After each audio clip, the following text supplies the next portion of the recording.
Barbara Millicent Roberts is more commonly known as what?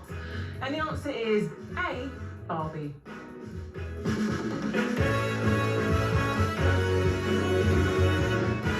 Yeah, we knew that, didn't we? Hello again, welcome back to the show with Melanie, Nina, and of course Alexis. Also delighted to say that Pete Price has stopped by too. Good morning to you, Pete. And I understand that you just got back from Singapore. How absolutely lovely. I've always wanted to go. What was it like out there? It was incredible, and I'm terribly jet lagged, but can I say hello to the wonderful panel? Love this lot today. Oh. If you love this lot, you should have seen the Barbies we had earlier. They were just everything. I was sitting there waiting to comment on the Barbies, because I think it's fantastic about the hearing aid in particular, because more and more people need hearing aids. And since the pandemic, when people wore masks, people didn't realise how they were struggling over lip reading and watching people. So, but Singapore, I've got to tell you, they're still wearing masks over there, everywhere. You can walk out without a mask in the streets, but I was one of the few people that didn't wear a mask. It's an amazing place. It's one of the safest places I've ever been to it, and I've been out there 5 years on the run doing a thing called the Best of British, raising money for the Gurkhas families and for riding for the disabled. And I've got lots of fabulous friends over there. And it's a safe place. That's in the Royal Plaza on Scots, with all the gang over there, and Emma Rogers, a famous sculptor who is from the Wirral, and she was the one that created the Cilla Black statue, and she's taken over a liver bird, a full-size liver bird, which is in a beautiful home now. Interesting, we're talking about the cost of living. The cost of living over there is scandalous, and they're struggling to get staff. Changi Airport, for instance, is 6,600 people out. They need 6,600 people, staff to work there to keep the airport going, plus what they've got now. It's an amazing place. It's a strange place, and it was National Day when I was there, and they're very proud of their country. It does sound so beautiful. And yes, speaking of people in Singapore wearing masks, despite it not being mandatory there, we had some COVID news just yesterday. Moderna has had the first vaccine allowed to be used. I'm forgetting my word. There you go. Approved. Here we go. My mind just went blank. You're not the only one jet lagged, it seems. Yeah, first vaccine to be approved that not only deals with old school COVID, but also the new Omicron variant. So good news, and Daily Mail saying it's the UK leading the way again, world beater when it comes to our COVID vaccines. Good news. Well, it is good news, but on the other hand, you're wondering, Omicron came out of nowhere. And by the time we get to getting the jabs, might it have transformed into something else? So we don't know. Maybe this is a step in the right direction. But the fact it's been developed, Omicron, you said, came out of nowhere, but relatively recently, and the fact Moderna's been able to get this vaccine that's going to be aimed for mostly over 50s. 26 million Britons next month will be getting their notice. Come forward, over 50s, those who are medically vulnerable. I think you're right. I think what this says and why it is good news is that they have figured a way of developing these vaccines relatively quickly to tweaking them to deal with new variants, and that has got to be good news. I think putting the world beater parenthesis again in the headline is, what are you going to do? It's the Daily Mail, but I am still concerned. One thing that we don't talk about is the COVAX program. The idea that, yes, it's all very good for us, but remember, as they say in that WHO webpage, no one is safe until everyone is safe. So I'm hoping that we're not forgetting the rest of the world with the vaccinations, because it's all very well us protecting for variants here, but if COVID is allowed to run riot in other countries, that's where your new variants are going to come from, and we're going to have to deal with that problem here. Pete, what do you think? I think it's interesting, and I must make the point that I've had 3 vaccinations. I'm going to get another one. It's so much easier.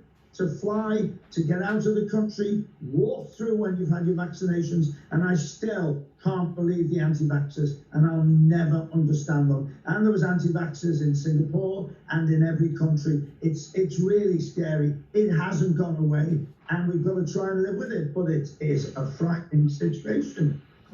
Really is, Pete. Yeah, where would we be if not for the vaccines? I'd take one now, literally, if I could get it, I'd have another one. I've had Still recovering. I've had twice. oh god, you see, I've had 4.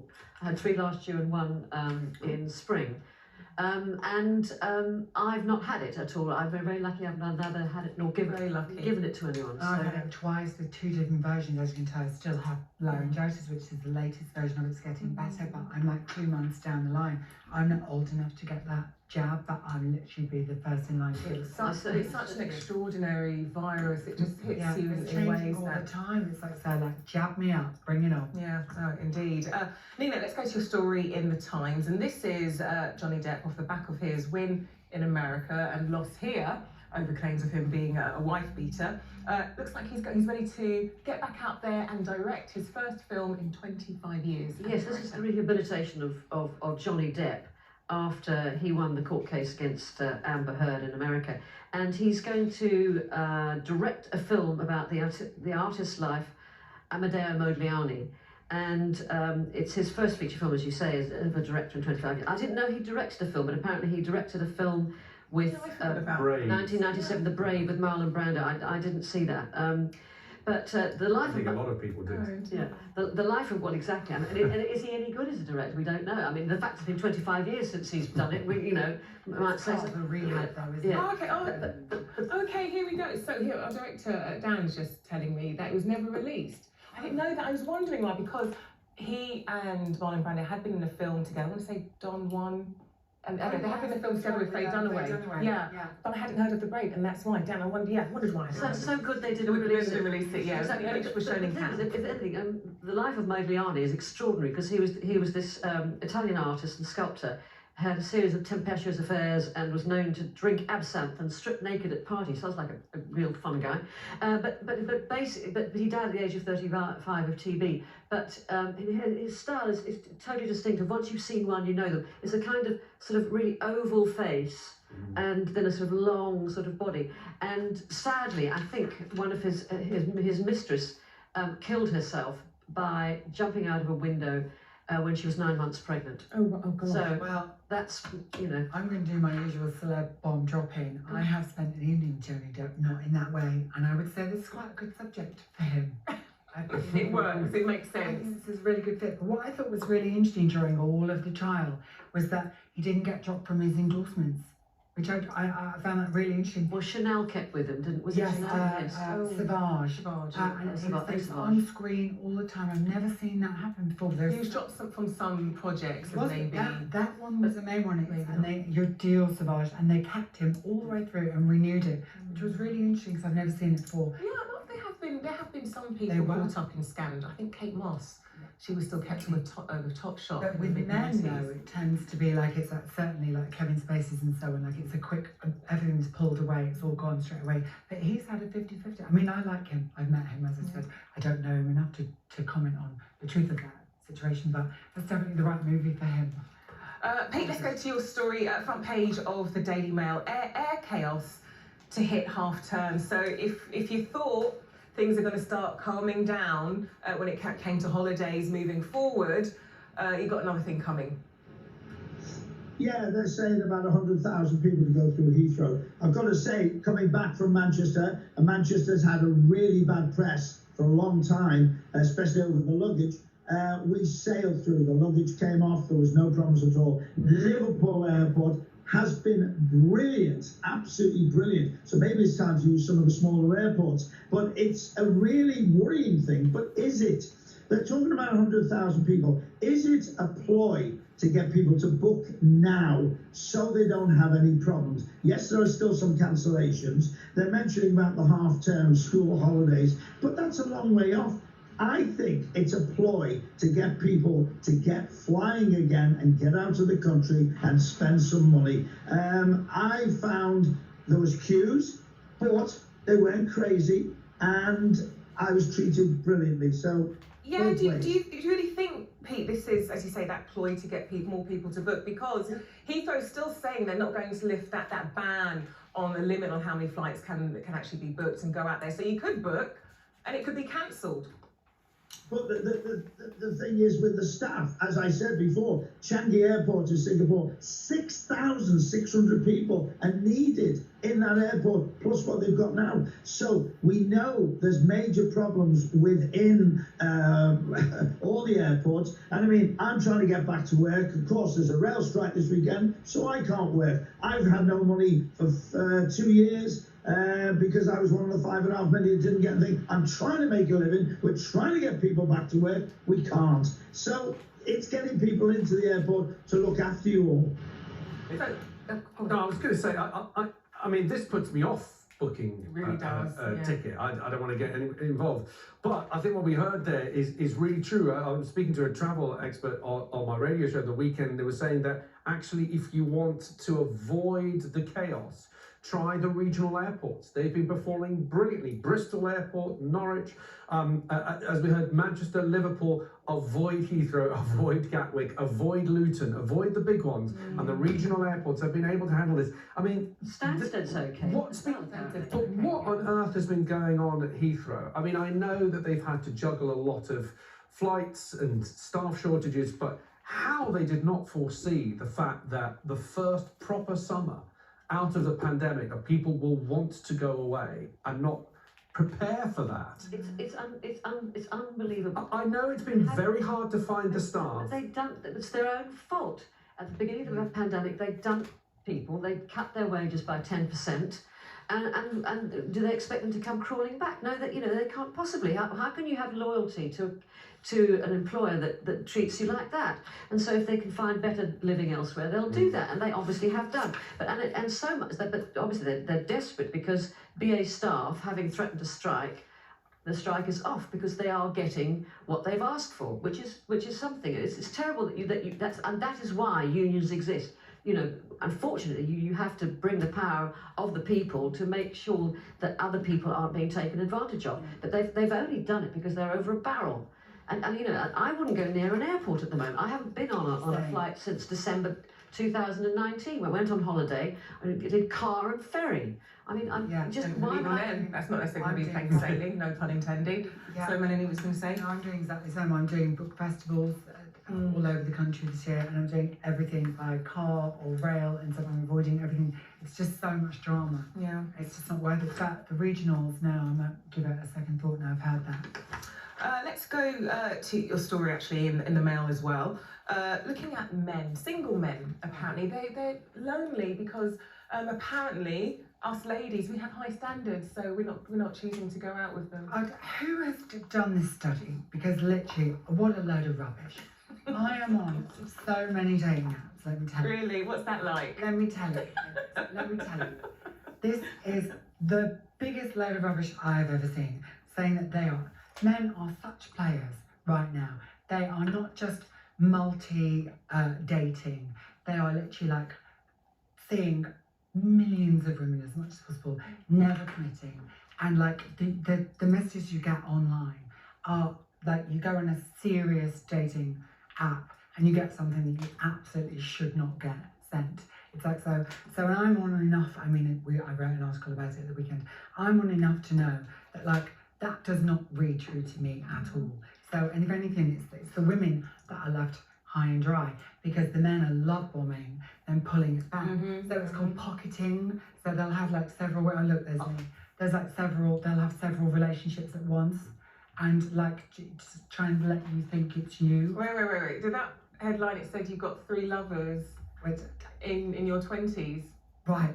In their 20s. Listen, so yeah, I'm listening. It led me to write that article because I went on so many dates with men. I'm 45, and I went with so many dates with men that were in my age group and above, and they were so bitter and they were so aggressive. Either they were divorced and they'd lost their house, or they hadn't, or they'd lost their job and they didn't get another job, and they were just generally, one guy put his hand in my face in a restaurant, and he was like, "Oh, I'll order for you." It's like, they were just so aggressive. So I ended up changing my dating bracket, which I'd never done before, and I started sort of dating men in their 20s. Well, you don't look like you're 45. Well, I have to don't say, lie you about look that because I don't care. And I started dating men in their 20s, but I didn't do what men do here. I didn't lie. I didn't say it was exclusive. I said, let's just do some dates and stuff. I ended up seeing a couple of guys. Let me ask Pete quickly. What do you think? Is it the case that many men out there, or some men, according to this article, their standards aren't brilliant, and so women would be like, well, we're not interested? Is that the case, do you think? The standards are changing now because women have changed. Women are now very, I don't agree with Melanie, I think women are very aggressive. I've seen it out there. They've got their freedom, so they're in charge now. But I'm at the age now when I go date, I give my phone up and they give it me back. We're now just doing for years what men have done for years. Literally, we are taking control and saying, no, we're not accepting this behaviour. I'm just wondering about, I mean, this is in the Mail, and the last paragraph gives me worry because I think, again, it's feeding into these unnecessary culture wars. It says men struggle slightly these days as they don't know if holding the door open or offering to pay for dinner will upset a woman. And I genuinely think that that's nonsense. Yeah, I genuinely, I've not met a man who says, Really I don't know what to do. Really quickly, we found some videos on TikTok where people use the hashtag age gap. Just take a look at some of these relationships here. Let's take a look at some videos actually. So here we can see this is Demi Lucy May and Blake, who have an age gap of guess how much that gap is? It's 30 years. That's older. That's bigger than my daughter. Anyway, we've got Alyssa and Peter that have an age gap of 34 years. Oh my gosh, that's his daughter. And Brittany and James with a gap of 35 years. I mean, when they walk out, do they not feel silly? But hang on, Ridiculous let's throw now, this, or- since I wrote that article, let's throw this back to Okay, me. go ahead. Because basically I'm the older party. Yes. They're all men there. Yes. The older party. So like, the reason that I ended up dating these guys in their 20s is because they've already gone through their crazy teen section. They actually want to settle down. Yes, But do you want to settle down? That's the thing. You obviously don't want to settle down, otherwise you wouldn't be dating three, Well, presumably. no, that's not true, Nina, because the thing is, I want to judge them on which one I think is going to be the best. And like, I'm not making any lies, and I'm not going to tell them that it's you. I'm saying, prove to me which one I think you're going to choose. And I'm just going to say it's very old-fashioned. Yeah. But do you ever meet Okay. real people without going on a dating app? Well, pre-COVID, absolutely, but post-COVID, everything's online. But Melanie, I'll take on board what you say. Men in their 20s. I'll try it out. Honestly, as they're- research. they're a Wait, what? breed. As research, They're- just to see if Melanie's right. We'll Not go out for. together. Okay, fine. Fine, she's forcing me to do it, Alexis. What can I do? What can I do? Well, that is it for this part. But do not go anywhere because the conversation continues after the break on Jeremy Vine Extra with Alexis. Yes, I'll be joined by Henry Bonsu and Suzanne Evans, and we'll be discussing if the Tory hopefuls Liz Truss and Rishi Sunak will be able to keep Britain united when they become Prime Minister. And we'd love you to get in touch if you want to speak to GP Dr. Sarah Jarvis about what's concerning you. Perhaps it's a cough, so get your calls in. Get them coming in now. 0207 862 2222 is the number that you need. Yeah, stick with us for Jeremy Vine Extra. Thank you so much, Melanie and Nina, and also Pete. Thanks so much for joining us, particularly after a very long trip back from Singapore. Alexis, we'll be back after this short break.